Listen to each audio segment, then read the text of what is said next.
நிறைய பேர் வந்து பேசுகிறவங்க சொல்லுவாங்க, என் ஹஸ்பண்ட் இல்லை இறந்துட்டாரு, அவர் பேர் வச்சுருக்கேன், அப்படியெல்லாம் வந்து பேசுவாங்க. நான் சொல்லுவேன், ஏமா ஒரு பிஸ்னஸ்க்கு வந்து பேர் வந்து இப்படி தான் வைக்கணுன்றது இல்லை, உங்கள் ப்ராடக்ட் போய் பேசும்.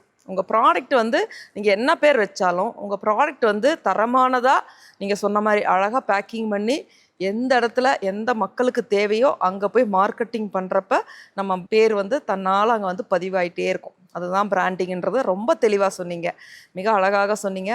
ஒரு MBA கிளாஸ் படிக்கக்கூடிய மாணவர்களுக்கும் இது பெரிய உபயோகமாக இருக்கும் அப்படின்னு நான் நம்புகிறேன்.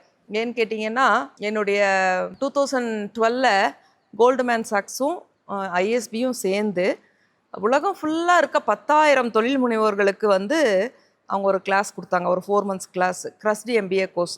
ISB வந்து இந்தியன் ஸ்கூல் ஆஃப் பிஸ்னஸ் ஹைதராபாத்தில் இருக்குது. அவங்களும் கோல்ட்மேன் சாக்ஸ்ன்னு சொல்லிட்டு அமெரிக்காவில் இருக்குது ஃபண்டிங் கம்பெனி. இவங்க 2 பேரும் சேர்ந்து இந்த 4 மாதம் க்ரஸ்டி